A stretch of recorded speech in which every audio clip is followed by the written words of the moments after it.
मेरे जिसो आज की शाम हम भाई प्रदीप के घर पे और प्रीति के घर पे मौजूद हैं ताकि हम खुदावंद की शुक्रगुजारी कर सकें। खुदावंद ने आज जो उन्हें ये घर दिया है ताकि हम इस छत के नीचे खुदावंद की हम तो सुना करें। बाइबल मुकद्दस में जो ज़बूर आज आपके सामने पढ़ा गया है, ज़बूर की किताब में से ज़बूर नंबर 127 साम 127। अमूमन ये बच्चों की सालगिरह पे या खानदान की ब्लेसिंग के हवाले से, घरों के हवाले से इसको पढ़ा गाया जाता है। आज की शाम भी हम ज़बूर 127 में से सीखने की कोशिश करेंगे कि खुदा और खुदा के लोगों की जो स्ट्रगल है इस जमीन के ऊपर, जो खुदा और खुदा के लोगों के दरमियान जो कल्चर जब हायल होता है, हम जिस कल्चर में रहते हैं, कल्चर इन्फ्लुएंस, और हम लोग जितने इंडियन पाकिस्तानी डायस्पोरा है या जो इमिग्रेंट्स कम्युनिटीज हैं, हम बाज़ औक़ात दो कल्चर्स के दरमियान हम लोग हमेशा स्ट्रगल में रहते हैं, क्योंकि रहते हम डिफरेंट कल्चर में है लेकिन हम अपनी कम्युनिटी के अंदर सेम जो हमारा पीछे का कल्चर है उसको हम अप्लाई करने की कोशिश करते हैं। लेकिन बाइबल मुकद्दस हमें बताती है कि किस तरीके के साथ हम इस कल्चर के अंदर जो जीसस कल्चर है, जो बाइबल का कल्चर है, उसको हम कैसे अडॉप्ट कर सकते हैं। इस मामले में ज़बूर नंबर 127 हमारी मदद करता है। आइए हम इसमें डाइव इन करते हैं और देखते हैं कि ये ज़बूर है क्या। सबसे पहले तो जैसे हमारी एक सीरीज चल रही है उसमें हम जब ज़बूरों में दाखिल होते हैं तो हम ये देखते हैं कि इसका ऑथर कौन है। एक जो गलत उलआम जो एक तस्वुर है वो ये है कि सारे ज़बूर दाऊद के हैं। सारे ज़बूर दाऊद के नहीं हैं। मैं आपको बता चुका हूं कि 150 मज़ामीर में से सिर्फ 73 ज़बूर जो है वो किसके हैं? दाऊद के हैं। बाकी मुख्तलिफ लोगों के हैं। उन मुख्तलिफ लोगों में सुलेमान के भी 2 ज़बूर हैं, ठीक है जी। और सुलेमान जो दाऊद का बेटा था उसके जो ज़बूर हैं उनमें से ज़बूर नंबर 127 और ज़बूर नंबर 72 जिसे हम रॉयल साम कहते हैं या शाही ज़बूर कहते हैं, ज़बूर नंबर 72 भी सुलेमान बिन दाऊद का ज़बूर है। तो 2 ज़बूर किसके हैं? सुलेमान, ठीक है। ज़बूर नंबर 127 इस लिहाज से बड़ा है कि जो ज़बूर नंबर 127 उन 15 ज़बूरों के सेट में आता है। ये होल सेट है जो कहां से शुरू होता है? ज़बूर नंबर 120 से शुरू होता है ये, क्योंकि ये वो 15 मज़ामीर थे जिन्हें साम्स ऑफ या सॉन्ग्स ऑफ असेंट कहा जाता है, यानी बुलंदी के ज़बूर। और ये वो ज़बूर हैं जो यहूदी काफले जो ईद मनाने के लिए साल में 3 बार यरूशलेम आते थे, वो ये 15 मज़ामीर को रस्ते में आते हुए और फिर जब वो हैकल के अंदर दाखिल होते थे तो वहां पर अगर आपको पता होगा या अगर आपने हैकल का डिजाइन कभी देखा होगा तो हैकल का जो डिजाइन था that was when they enter in Jerusalem. तो यरूशलेम के दाखिले के बाद हैकल के 3 बड़े हिस्से हैं, ठीक है। आउटर कोर्ट यानी जिसे गैर कौमों का सहन कहा जाता था, उसमें सिर्फ गैर कौमें एंटर हो सकती थी, दैट्स इट। उससे आगे औरतों का और यहूदियों का सहन था, जिसमें भी पार्टीशन थी, एक तरफ औरतें और एक तरफ मर्द होते थे। तीसरा जो सेशन था उसमें सिर्फ लावी और काहिन जा सकते थे, जहां पर मज़बा होता था, जहां पर कुर्बानियां पेश की जाती थी। और जो सबसे लास्ट पार्ट होता था होली ऑफ द होलाइस, यानी जो पाक तरीन मकाम होता था, वहां पर सिर्फ सरदार काहिन साल में एक बार यौम कफारे वाले दिन तिश्री महीने की 7वीं तारीख को जब पूरी कौम का कफारा अदा किया जाता था। तो जो यहूदी लोग ईद मनाने के लिए आते थे तो आउटर कोर्ट जो था, जैसे मैं आपको एग्जांपल देना चाहता हूं, खुदावंद यीशु मसीह ने जब हैकल की सफाई की है, ठीक है, बड़ा मशहूर वाकया है ना, आखिरी हफ्ते का, यीशु मसीह ने हैकल के जिस हिस्से की सफाई की है वो गैर कौमों का सहन था, इससे आगे नहीं। रीजन क्या थी? क्योंकि यहूदियों ने अपने दौर में जो गैर कौमों का सहन था उसको इंटरनेशनल ट्रैफिक चूंकि बहुत ज्यादा होती थी, पूरी दुनिया से यहूदी आते थे, तो उन्होंने जो यहूदी इंटरनेशनली आते थे उनको फैसिलिटेट करने के लिए मनी एक्सचेंज भी वहीं पर था। जो लोग अपने कबूतर या कुर्बानियां चाहिए होती थी, भेड़ बकरियां चाहिए थी, वो भी वहीं पर थी, ट्रेडिंग प्लेस, ठीक है। तो वो उन्होंने मार्केट प्लेस बना दिया था। और जो उसका मेजर पर्पस था खुदा का कि गैर कौमें जो है, दुनिया के कबीले कौमों के लिए दुआ का घर कहलाएगा, वो जो टेस्टिमनी, वो जो विटनेस थी, वो उन्होंने करप्ट कर दी थी, क्योंकि बिजनेस पॉइंट ऑफ व्यू से उन्होंने खुदा की हैकल को यूज करना शुरू कर दिया था। तो यीशु मसीह ने जो आउटर कोर्ट था उसको क्या किया था? उसको साफ किया था ताकि गैर कौमों के लिए जगह बन सके वहां पर। सो यहूदी लोग जो है जब ये ज़बूर गाने हैं तो जब वो सेकंड कोर्ट में दाखिल होते हैं, जो यहूदियों का और औरतों का सेटअप है, वहां पर 15 सीढ़ियां थी, ठीक है। और उन 15 सीढ़ियों के ऊपर जो लावी सिंगर्स और जो प्रीस्ट होते थे, जो म्यूजिशियन होते थे, वो उन लोगों की जिन्होंने सीढ़ियां चढ़नी होती थी, that's why they sing each psalm at each step. हर स्टेप के ऊपर वो इन 15 ज़बूरों के सेट को क्या करते थे? गाते थे। पर्पस इसका क्या था? पर्पस ये था कि जो यहूदी खानदान या जो मर्द या जो कबीला या जो लोग वहां पहुंचे हैं, वो म्यूजिकल पेडागोजी, जो पेडिग्री है, यानी जो टीचिंग पर्पस है, उसके लिए वो उनको धुनों में, मौसीकी में वो इन पोएम्स को लोगों के लिए क्या करते थे? गाते थे। और जब आपको पता है, हम सबको अगर हम कोई धुन सुने तो हमारे ज़हन में क्या हो जाती है? वो रजिस्टर हो जाती है, मेमोरी में रजिस्टर हो जाती है। ठीक है, और कहीं ना कहीं, कभी ना कहीं हम उसे गुनगुनाते रहते हैं। ठीक है, तो आइडिया ये होता था कि जब वो खुदा के घर में शुक्रगुजारी के लिए, कुर्बानियों के लिए आएंगे, ईच स्टेप पर जो लावियों के घराने जिनकी ड्यूटी होगी, वो उन जबूरों को गाएंगे। और ये 15 जबूर स्ट्रिक्ट लिटर्जी थी। इसके अलावा बाहर आप कोई चीज नहीं गा सकते थे। वो ये नहीं होता है कि मर्जी गीत चुप। और वो गीत भी जो होता था, that was according to the liturgical order. खानदान कौन गाएगा, प्रैक्टिस उन्होंने की है कि नहीं की, और कुर्बानियों का जो सिस्टम था उसके बाहर कभी नहीं जाएंगे वो। So that was the whole setup. और वो गीत या जबूर भी जो उन्होंने फिक्स किए थे लिटर्जी में, वो approved by the chief musician. Chief musician जो था उसे क्या करता था? अप्रूव करता था पहले। Then we are going to sing and perform at public place. So हम जब जबूर नंबर 127 में आते हैं मेरे जीजो, तो मैं आपको बताना चाहता हूं, देखेंगे जबूर नंबर 120 से शुरू हो जाए। कभी हम जब आएंगे अपनी जबूरों की बाकी लिस्ट में, फिर हम उस पर बात करेंगे। लेकिन जबूर नंबर 120 से लेकर जबूर नंबर 135 तक, ये 15 मज़ामीर का फिक्स लिटर्जिकल टेक्स्ट होती थी, जिनको वो लोग गाते थे। सो हम बात करेंगे इन 15 मज़ामीर के हार्ट बीट, जो उसका सेंट्रल की जबूर है, जो बिल्कुल सेंटर में आता है। 135 15 मज़ामीर के 127। ठीक है जी, किसने लिखा है जी? इसका टॉपिक क्या है? मालौत, यानी हैकल की जियारत का गीत है। पर्पस मैंने आपको बता दिया जी, मौका बता दिया आपको, बैकग्राउंड क्या होता था। ठीक है, हैकल की जियारत के लिए, ईद मनाने के लिए घराने वहां पर पहुंचे हुए हैं। सुलेमान का, अच्छा, जो यहां इब्रानी है वो है शीर हा मालौत फॉर द शालोमा, शालोम सुलेमान के लिए। ठीक है, इसमें जो एक और, जब तीसरी आयत जो हम बार बार रिपीट कर रहे थे, कौन सी आयत थी? कि वो अपने महबूब को तो नींद में दे देता है। वहां पर भी जो हिब्रू लफ्ज है, दैट इज शाइन, शनीन या शीन के तौर पर आया है। इस जबूर के अंदर जो, अगर जो लोग असल हिब्रू जानते हैं, दे नो कि इसमें जो पोइटिकल जो फ्लो है, उसके अंदर लफ्ज शीन जो है, that is repeated again and again, again and again. वो क्या है उस पर भी हम देखेंगे। लेकिन आप देखेंगे यरूशलेम के शहर में सलामती का शहर, यरूशलेम का मतलब क्या है? सलामती का शहर। शालोम, शलोमोन, सुलेमान का मतलब क्या है? सलामती का शहजादा। सो यरूशलेम सलामती के शहर में सलामती के शहजादे का गीत, जो कि उसने या उसके लिए लिखा गया। स्कॉलर इस बारे में दो तरह के ख्याल पेश करते हैं। पहला ख्याल ये है कि ये सुलेमान का नहीं है, बल्कि दाऊद ने अपने बेटे सुलेमान के लिए लिखा है। ठीक है, जबकि कुछ कहते हैं कि नहीं, एक्चुअली ये सुलेमान का कंट्रीब्यूशन है।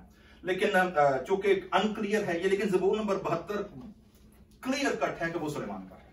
ठीक है, उस पर कोई किसी किस्म की बहस नहीं है, इसमें बहस मौजूद है। लेकिन एनीवे, तो ये जो ज़बूर लिखा गया है, इसमें जो कॉन्सेप्ट है, इस ज़बूर के 3 बड़े हिस्से हैं। ठीक है, पहला हिस्सा जो है वो पहली आयत है।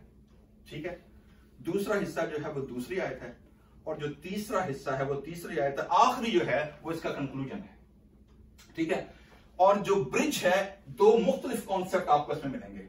इसमें आपको बिल्डर मिलेगा, इसमें बिल्डर के साथ को वर्कर मिलेंगे, और तीसरे जो है वो बेनिफिशियरीज है। ठीक है, तो फायदा किनको होगा? तो पहले नंबर पे कौन है? बिल्डर। ठीक है, बिल्डर कौन है? पहली आयत, अगर खुदावंद ही घर ना बनाए। जो एक्चुअल वर्ड है हिब्रू का वो है याहवे।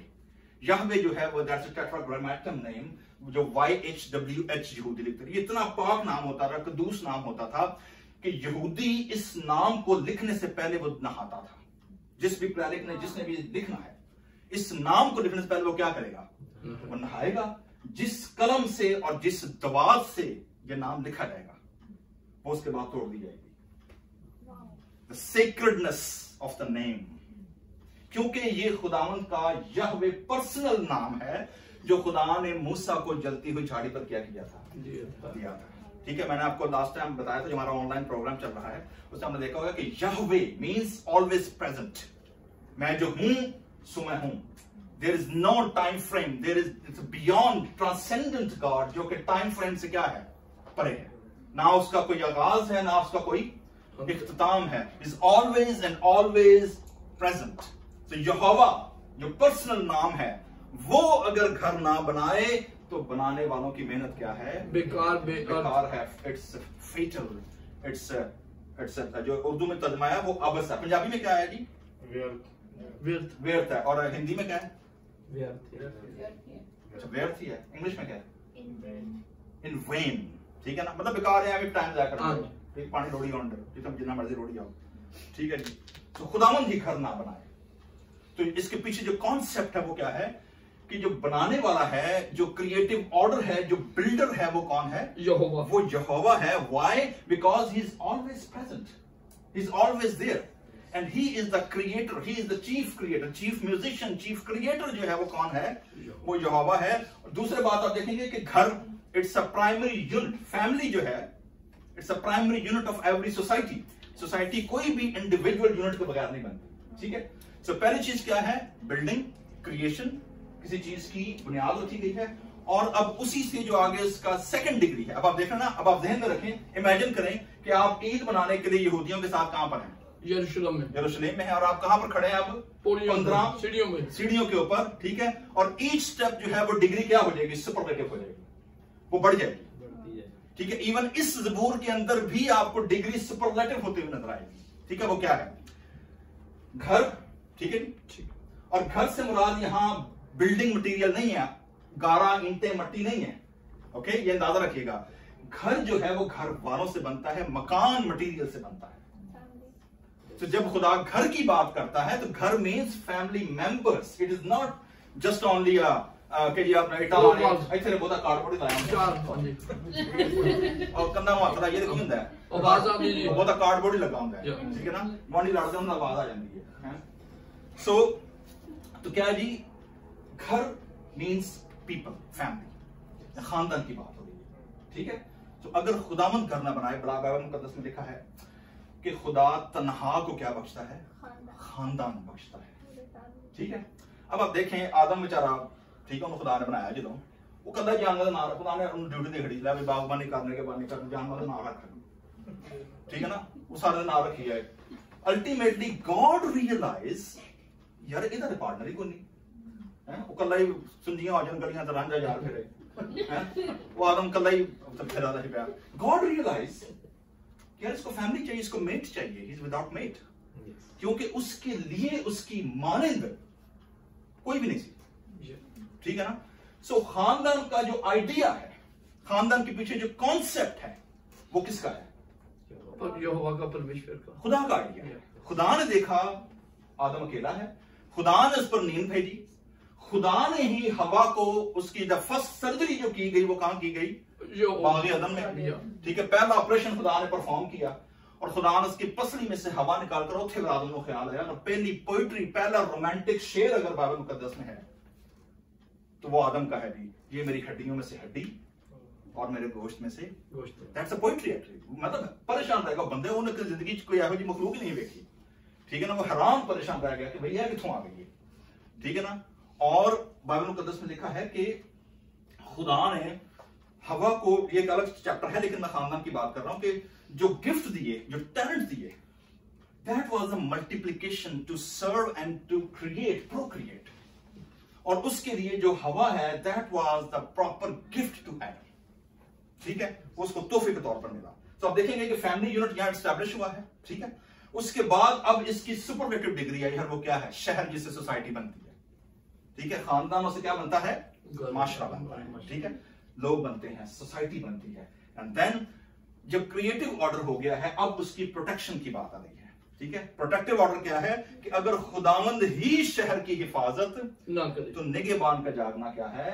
बेकार, इन वेन, बेकार है। ठीक है। सो क्रिएशन एंड प्रोटेक्शन, बिल्डिंग और उसकी निगहबानी करना। आप देखा कि आदम को भी खुदा ने 2 काम दिए थे ना, क्या करना? बाकी बागबानी और निगहबानी, प्रोटेक्शन भी करनी है और बागबानी भी करनी है। ठीक है ना, डुअल जॉब थी। यहां भी आप देखेंगे क्योंकि खुदा क्रिएटिव ऑर्डर का खालिक है, अगेन आप देखेंगे कि दोनों जो उसकी डुअल ड्यूटी है वो दोनों कहां पर है? उसकी protection, creative order and then protection.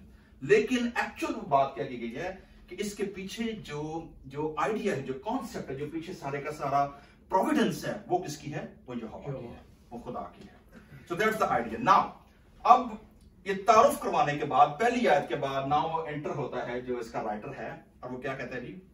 तुम्हारे लिए। अब वो फर्स्ट सेल्फ कॉन्वर्सेशन से, सेल्फ टॉक से, अब वो सेकंड पर्सन से गुफ्तगू करता है, ठीक है? और वो क्या है? तुम्हारे लिए। Now is pointing to somebody else, ठीक है? तुम्हारे लिए सवेरे उठना और देर में आराम करना और मुशक्कत की रोटी खाना। इंटरेस्टिंग, ठीक है? तो देखोगे ऐसे जितने लोग होने हैं ना, इमिग्रेंट हो गए, अमेरिकन ड्रीम पूरी दुनिया में शुरू है, ठीक है ना? कई लोग इन्हें डबल ब्याह करके आ जाएंगे, कई इतने आके फंस जाएंगे, ठीक है? कई एजुकेशन के जरिए आ जाते हैं, कई इमिग्रेंट होके, कई नेचुरलाइज होकर, ठीक है? There are certain ways. और कई थी वेखा अगर लोग तो भी जानते होगे कि ना पैसा देंगे, बिल्कुल, और खतरनाक रास्ते आते, मतलब जान पाए बचे ना बचे, लेकिन परसुइंग अमेरिकन ड्रीम, ठीक है ना, वो होंदे ने। और फिर इत्थे आके भी सुकून नहीं लगता, ठीक है ना? मतलब डबल ड्यूटियां, ते मार अपना पूरा खानदान, ते मार जिंदगी, मतलब अजीब ठप जी पई हुंदी है, ठीक है? यहां पर खुदा यही कह रहा है कि तुम्हारे लिए सवेरे उठना, अर्ली उठना, और फिर देर में, मतलब मुशक्कत, तुहां अपने आप को जिहड़ा ना पेन, जो प्लेजर के पीछे जो पेन जो है वो आप ले रहे हैं। और खुदा कहता है कि ये अबस है, ये बेकार है, यू कांट डू दैट। क्यों? क्योंकि जो लोग ये करते हैं, they are relying upon their own strength and own intelligent. वो सोचते हैं कि वो जिंदगी में जो भी मटीरियलिस्टिक ब्लेसिंग है वो अपनी मेहनत, अपनी मुशक्कत से क्या कर लेंगे? हासिल कर लेंगे। जबकि बाइबल मुकद्दस और ज़बूर में से याद दिलाता है कि actual the source of blessing and Providence and source of pleasure is not your own energy and your own power. ये किसकी वजह से है? यहोवा की तरफ से, because he is the creator, जिसने तख्लीक किया है सारा। आगे फिर क्या कहता है? क्योंकि वो तो अपने महबूब को नींद नहीं देता। अब यहाँ पर जो लफ्ज है ना महबूब, ये बड़ा इंटरेस्टिंग है, क्योंकि ये इंटरप्ले करेगा सुलेमान के नाम के साथ, ठीक है? सुलेमान का नाम जो है सुलेमान, वो तो मशहूर है ना सबको जी। आपको पता है जब वो पैदा और उसका नाम क्या रखा था? किसी को पता है? Anybody, any guess? या कभी आपने सुना हो कि उसका पैदाइश का ओरिजिनल नाम क्या था? नहीं पता, कभी नहीं सुना? यदीदिया, ठीक है? मैं रेफरेंस आपको बाद में भेज दूंगा। उसके नाम का मतलब था, जो जिसका बर्थ नेम था, दैट वाज यदीदिया, ठीक है? और यदीदिया का मतलब है खुदा का प्यारा, बिलवड, गॉड्स बिलवड। सुलेमान का मतलब क्या है? बिलवड, सलामती का शब्द, सलामती ना, मतलब सोलोमन, शालोम से शालोमन, ठीक है? सुलेमान। लेकिन यदीदिया का मतलब क्या है? खुदा का प्यारा। और खुदा के प्यारे ने, इस पर अल्लामा इकबाल ने बड़ा अच्छा शेर भी बोला है, और वो क्या है? खुदी को कर बुलंद इतना, हर तकदीर से पहले खुदा बंदे से खुद पूछे तेरी रजा क्या है। ये कहां से कॉन्सेप्ट आया है? सुलेमान से। क्योंकि सुलेमान को 2 बार खुदा ने, एक बार भी नहीं, 2 बार खुदा ने ख्वाब में सोते हुए में हाजिर होकर यहां दिखाकर क्या पूछा था? बता, मांग, मैं तुझे क्या दूं। So you can imagine that कि सुलेमान का यहां पर जिक्र है। सुलेमान यदीदिया, खुदा का प्यारा, मेरे महबूब को किसमें दे देता है? नींद में ही दे देता है। उस सुते पे जो खुदा ने मुझे 10 बजे की चाहिए, ठीक है? सेकंड थिंग, सुलेमान के साथ एक और बड़ी इंपॉर्टेंट चीज जुड़ी हुई है, और वो क्या है कि जो हैकल का, जब दाऊद ने खुदा का खैमा बनाया था, जहां पर 24/7 प्रस्तश और हमद होती थी, क्योंकि याद रखिएगा, in the tabernacle of David खुदा के अहद का संदूक उसमें था, लेकिन कुर्बानियां का जो सिस्टम था वो सैला में था। सो अहद के संदूक पर कब्जा किसका था? दाऊद, बादशाह की पावर से, अथॉरिटी थी। उनका भाई खैमे जो रखे हुए थे, इतने से रखी, वहां कुर्बानियां नहीं होती थी, क्योंकि कुर्बानियां सैला में होती थी, मजबा वहां पर था, ठीक है? लेकिन अहद का संदूक दाऊद अपने खैमे होते क्यों रही? म्यूजिक, पोएट्री, डांस, शायरी, जितनी परफॉर्मिंग आर्ट की जितनी सैक्रिफाइसेस थी, वो सारी कहां पर होती थी? ना, दाऊद के खैमे में। क्योंकि अहद का संदूक कहां पर था? वो वहां पर था। सो दाऊद ने जब उसको सेटलमेंट बख्शे, ने कहा कि मैं तो रहना वा बड़े बड़े महल दे विच, तो खुदा दा संदूक जिहड़ा वे खैमे च पिया वे। उसने सोचा, खुद ही प्लान किया कि क्यों ना मैं खुदा लिए की बनाना, हैकल बनाऊं। खुदा ने कहा भाई तू रहने दे। रीजन क्या है? मतलब you are a warrior, you are a warrior king, तूने जंगें लड़ी हैं, तेरे हाथों पर खून लगा हुआ है। तो नहीं बनाएगा, तेरा बेटा सुलेमान। और सुलेमान का मैंने पहले आपको बताया है मतलब क्या है, सलामती का सरादा, सलामती। सुलेमान के 40 साल दौर हुकूमत में एक लड़ाई का जिक्र नहीं है। रीजन मैं कभी किसको लेता हूं, सारे आले एक हुकूमत रजवाई सी हो, मतलब किसी भी मुल्क में तो जानता है जो उसको गिफ्ट मिलते थे ना भी गए, ठीक है।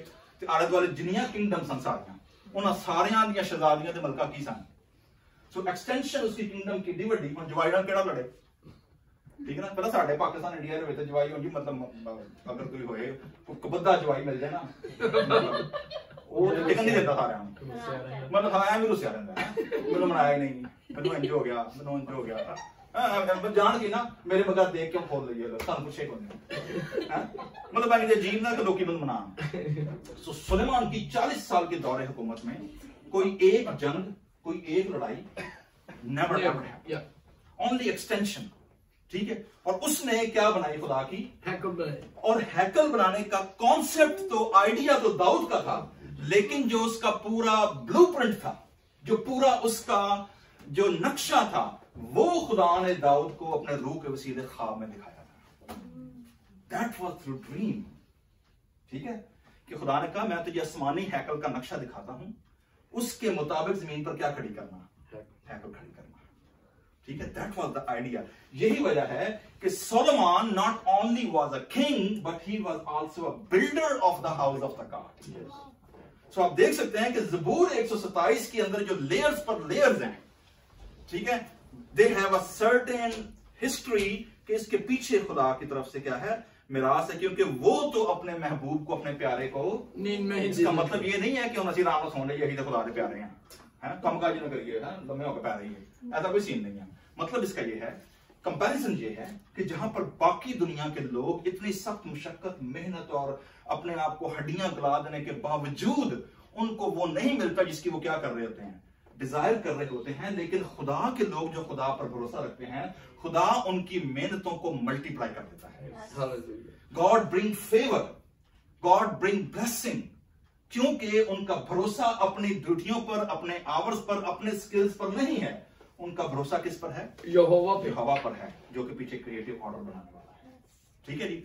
नींद में दे देता है नाउ, अब 3rd डिग्री आ रही है जी, सुपरलेटिव, अब 3री डिग्री ऊपर जाने वाली है, और वो क्या है, the culmination of God's blessing and the purpose of human being on this planet. अब खुदा ने आदम और हवा को जब बनाया था, ब्लेसिंग पहले क्या दी थी, फलो और बढ़ो, मल्टीप्लाई करो, जमीन को मामूर हो, महकूम करो, ठीक है जी।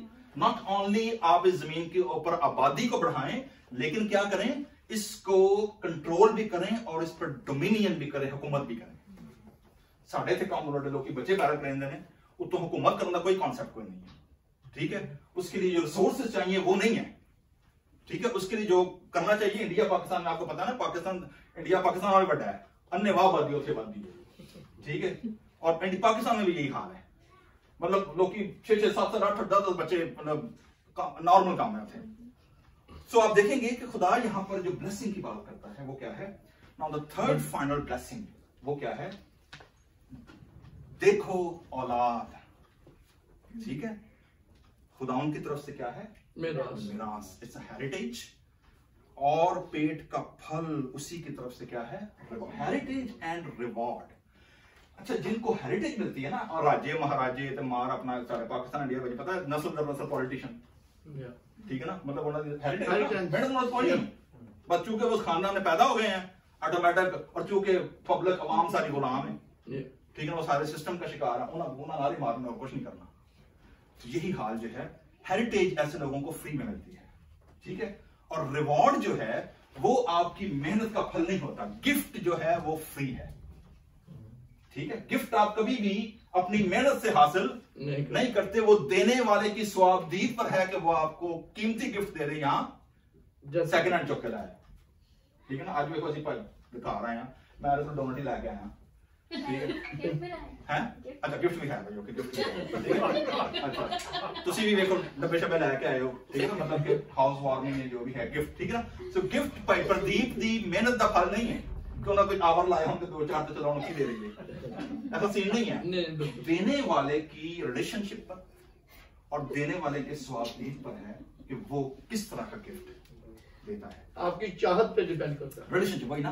तो खुदा जो है अपने महबूब को देखा ना, जितना जितना टीनेज लोग होंगे ना, नवा जो इश्क होता है, ठीक है ना, पैसे कोई नहीं होंगे, बड़ा इश्क होता है, ठीक है, उन्होंने जेब खाली होती है, ठीक है, बाकी एनर्जी ठीक होती है, लेकिन मतलब ये कि they try to give what the best of the best at that time, ठीक है ना। तो ये बड़ा जरूरी है कि जो महबूब होता है, जो प्यारा होता है, उसको हमेशा क्या दिया जाता है, अपनी हैसियत, अपनी इस्तात से बढ़कर कोशिश की जाती है। तो खुदा जो पूरी कायनात का, पूरी दुनिया का मालिक, सोना मेरा है, चांदी मेरी, मनु की दोगे तुम, आसमान मेरा, तख्त और जमीन मेरे पैरों की चौकी है, सारे जानवर और सारे दरख्त और सारी हरियाली और सारा तो हम लोग ही देना है, ठीक है। सो यहां पर खुदा जो है वो लेकिन ये बताता है कि जो सुपरलेटिव थर्ड डिग्री है, जो पेट का फल है, जवानी के फर्जंद है, वो क्या है, वो रिवॉर्ड है खुदा का, ठीक है। सो आप देखेंगे घर, खानदान, देन उसकी प्रोटेक्शन, फिर उस घर को चलाने के लिए जो मैकेनिज्म, जो प्रोविडेंस है, वो खुदा अपने महबूब को कैसे दे रहा है, उसकी मेहनत को मल्टीप्लाई कर रहा है, ठीक है, उसको रिवॉर्ड को खुदा अजर कर रहा है, ठीक है, उन्होंने खुदा पॉलिश करी है, उसको खुदा मजीद कीमती बनाया जा रहा है। एंड देन अल्टीमेटली नाउ, अब उसकी जो खिदमत और उसके रिलेशनशिप का जो कल्मिनेशन है, जिसमें वो अपने आप को वो मल्टीप्लाई करेगा और अपना इमेज दुनिया में छोड़कर जाएगा, अपनी लेगेसी छोड़कर जाएगा, वो किसके वसीले है, औलाद के वसीले, ठीक है। और खुदा कहता है कि वो मेरी तरफ से क्या है, खुश नसीब है। यहाँ क्या लफ्ज है जी साइड में, पंजाबी की है तन है, हाँ जी, इंग्लिश में क्या है, ब्लेस्ड, ठीक है, तन है, ब्लेस्ड, खुश नसीब, मतलब a person who has a double favor of God's hand। Blessed का मतलब क्या है, बाइबल मुकद्दस में मुबारक या खुश नसीब या ब्लेस्ड या तन किसको कहा गया है, जिस पर खुदा की फेवर का क्या हो, डबल पोर्शन मौजूद हो, फेवर हो, ठीक है। तो क्या लिखा है, जिसका तरकश उनसे क्या है, भरा है, जब वो अपने दुश्मनों से फाटक पर क्या करेंगे। अच्छा, यहाँ पर जंग का कॉन्सेप्ट नहीं, क्योंकि जंग कहाँ लड़ी जाती है, मैदान में।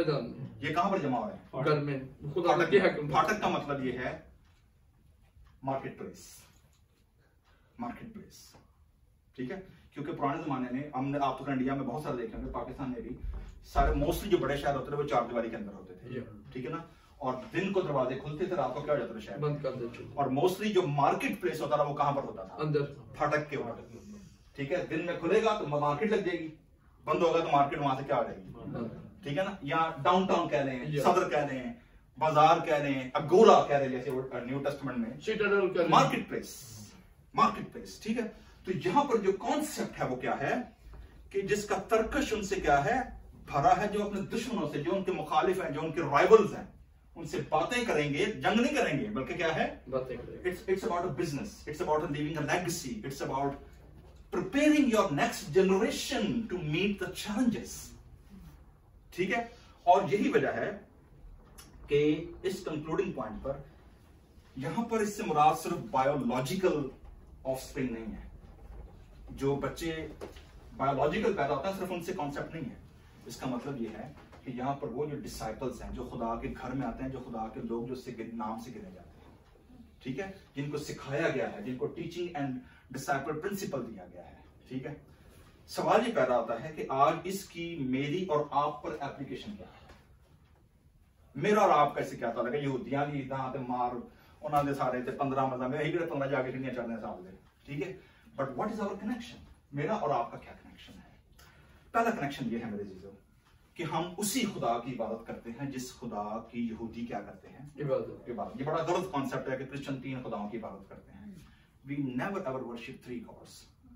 हम एक खुदा वाहिद की क्या करते हैं, इबादत करते हैं। हाँ, ये जरूर है कि उसने अपना एक्सप्रेशन क्रिश्चियन अंडरस्टैंडिंग के मुताबिक बाप बेटे को दिया है, लेकिन हम वर्शिप, इबादत एक खुदा की करते हैं, ठीक है। नंबर 1, यहोवा खुदा अब जो उसने घर बनाया है, वो घर जो है वो मटीरियल नहीं है। आज देखें 2000 साल हो गए, अभी तक उनके पास घर नहीं है। यरूशलेम में कोई कुर्बानियां कुछ भी नहीं है, ठीक है। पहली सदी से लेकर आज तक ये कहा जा रहा है कि वो घर बनाने वाले हैं, जब बनाएंगे फिर देखी जाएगी। आज के दौर में खुदावन यीशु मसीह के बाद जो घर है खुदा का, जहां खुदा का रूह सुकूनत करता है, वो कौन है, वो कलीसिया है, वो मैं और आप है, ठीक है। पौलुस रसूल याद दिलाता है कि क्या तुम नहीं जानते कि तुम जिंदा खुदा का क्या हो, मकदस हो, खुदा का रूह तुम में बसा हुआ है। सो वो जो कॉन्सेप्ट था खुदा के घर का, ज्योग्राफिकल लोकेशन का, वो इंटायरली चेंज होकर यीशु मसीह ने जब सामरी औरत से बात की तो क्या कहा, वो वक्त आता है, बल्कि अभी है, कि सच्चे परस्तारबाद की प्रस्तुति किससे करेंगे? Beyond geographical bondage, beyond geographical walls, beyond geographical location. ठीक है, आखिरी हवाला एक पढ़ेंगे, पहला पतरस दूसरा बाब निकालिएगा। पतरस का पहला खत है जी और उसका दूसरा बाब है, और उसकी पहली जो 3 बल्कि 4 आयतें जो हैं, कोई भी पढ़ लीजिए। First Peter chapter 2 first 4 versus. इसलिए सब प्रकार का भेदभाव और छल और कपट और ढाह और बदनामी को दूर करके नए जन्मे हुए बच्चे की नाई निर्मल आत्मिक दूध की लालसा करो, ताकि उसके द्वारा उदार पाने के लिए बढ़ते जाओ। ओके, नंबर 1 पहला कनेक्शन आप क्या देख रहे हैं? नौजायदा बच्चों की तरह, छोटे जो दूध पीने वाले बच्चे हैं। ठीक है, हमने वहां पर क्या पढ़ा है? मुबारक है वो शख्स जिसका तरकश क्या है, हमसे भरा है। ठीक है, बच्चे खुदा का रिवॉर्ड, खुदा का फल। ओके, पतरस हमें याद दिलाते हैं कलीसिया को कि तुम भी, कहता है, जब तुम नए सिरे से पैदा हुए हो, यीशु मसीह को कबूल किया है, तो फिर बच्चों की तरह खालिस दूध, पानी मिलिया रड़किया विच गंद मलाई वाला नहीं। ठीक है ना, तो पता ना बड़े बड़े गवैये बड़े कम कर देने, वेचते दुध ही ने और विच पता नहीं की मिलिया होंदा है। कई ने आटा पाया होंदा है, कई ने पता होर की पांदा है पाकिस्तान में, केमिकल। ठीक है, सरफ ही पा लो, अंदरों भी तो हट देना। अच्छा, ठीक है, तो आप देखेंगे कि मतलब दूध के अंदर यही हाल आप देखेंगे कि बहुत सारे खादमों का भी है। ठीक है, जब वो तालीम देंगे, जब वो कलाम को सुनाएंगे, they don't go and dig into the world. ठीक है, वो आपको और बहुत बड़ा सारा कराएंगे। ठीक है, लेकिन कलाम के अंदर जो कलाम की खालिस खुराक है वो आपको बड़ी मुश्किल से मिलेगी। ठीक है, उसके लिए मेहनत करना पड़ती है। मुझे अच्छी तरह याद है, हमारे कराची में खालत तो लगता नहीं थी, तो ना दूर के मजे तो दूर बाड़ा ही पई पेड़ा का। अच्छा, वो जनाब मेरी अम्मी ने कहना करना, पता लगना कि जिन्होंने वाड़ा होगा, हाँ जी देन नहीं आवांगे, लैना आ जाया करो। ठीक है ना, 2 किलो दूध लैने 2 मील जाना पैंदा है, लेकिन कौन सी चीज लेकर जाती थी? इनसे क्या मिलता है? खालिस। तो खालिस शायद लैने फिर एफर्ट की करने का, फिर मेहनत करनी पड़ती है। ठीक है ना, तो कहता है जी कि रूहानी दूध के क्या रहो? खालिस रूहानी दूध के मुश्ताक रहो। तुम्हारे अंदर जो भूख है, जो प्यास है, वो खालिस दूध की होनी चाहिए, और उसके जरिए से निजात हासिल करने के लिए क्या करते हैं? ग्रो। तो आपको पता है पाकिस्तान में ना शदोले शारे चूहे ने, हाँ जी देखा ना, बिल्कुल, उनके सर इतने होते हैं और बॉडी क्या हो जाती है? ग्रो हो जाती है। वो करते क्या है? आज भी आप इंडिया और पाकिस्तान में आप देखोगे, जो बच्चा थोड़ा सा रिटायर्ड पैदा हो या मेंटली या स्पेशल बच्चा पैदा हो जाए, तो पेरेंट्स समझते हैं कि कर्ज है। ठीक है ना, कई तो फेंकाते थे। ठीक है ना, तो पाकिस्तान में गुजरात के करीब एक गांव था, तो वहां पर एक खानका थी। किसी बुजुर्ग ने कहा कि छुट्टो नारे बच्चे की कराया करो, उसे दे दिया करो। अच्छा, उसका तो अच्छा था, ह्यूमैनिटेरियन कॉन्सेप्ट था। उसके मरने के बाद चेले है ना मगर दे उन्हें बिजनेस बना लिया। वो क्या करते थे कि उनको पता था ना, मेडिकल रिसर्च थी, उन्हें बच्चों के सिर ते ना पा देंदे हन उसका नाम कवर बना के। ठीक है ना, तो सर बड़ा नहीं होता था, बॉडी क्या हो जाती थी? बढ़ जाती थी। तो बाद में वो उन बच्चों को, अब इतनी बड़ी तरह फर्ज करें अगर 100 साल से भी चल रहा, ठीक है ना, तो कितना बड़ा नेटवर्क होगा, कितनी नस्लें पैदा हुई होंगी। ठीक है ना, उसके बाद पूरे मुल्क में उनको भेज रहे भीख मांगने के, उनका बिजनेस लग गया, उन्होंने चांदी निकल गई, वो बिजनेस शुरू हो गया। लोग डरते थे, लोग खुदा दा साइंस समझ के पैसे दे रहे, उन्हें हर जाए चोला पा के बेचारे एडा को सिर निकाल जाते, बॉडी पूरी बॉडी करोना।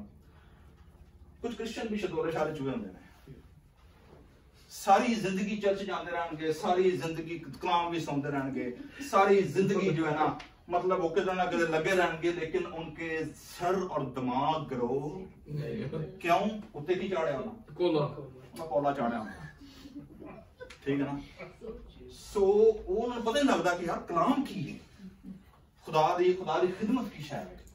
ठीक है ना, वो सारी जिंदगी उनको पी के मंगवाते हैं, जा बचा बस पैसे लेकर आ रहा, और तो कोई काम नहीं करना। ठीक है, सो बहुत सारे क्रिश्चियन, बहुत सारे लोग ऐसे भी हैं कि जो ग्रो नहीं हो पाते। खुदा का बंदा पतरस कह रहा है कि जब तुम खालिस रूहानी दूध पियो तो क्या करो? देन ग्रो, क्योंकि ग्रो होने के बाद क्या होगा, और अगर तुमने खुदावंद के मेहरबान होने का मजा चखा है, ओहो जिन्हों लोगों को एक बार खालस दुध दी या खालस लस्सी दी या खालस खुराक की आदत पै ना, ठीक है ना, और जिन्होंने देसी चाह की आदत पै और किसी की चाह उन्होंने समझ नहीं आती, ना इथों की लाटे समझ आता है, ना इथों का मौका समझ आता है, ना कोई समझ नहीं आता। सानू चाहिए होती है देसी चाह, ठीक है ना। ते जे सर्दियां च मेरे साग रोटी मकाई दी ते नाल ओहो मतलब फिर तो पूछो ही ना, फिर तो मैं फ्री दा मिलता, ठीक है, असं नहीं छड्डदे। मकसद ये कहने का कि जे दोज हु टेस्ट, कलाम में लिखा है चख कर देखो खुदावंद कैसा, कम एंड टेस्ट गॉड। पतरस उसी को यहाँ कोट कर रहा है, जिन लोगों ने एक बार चख लिया ना सही मजा कलाम हुंदा की, ठीक है ना, उन्होंने फिर और गल समझ नहीं आती।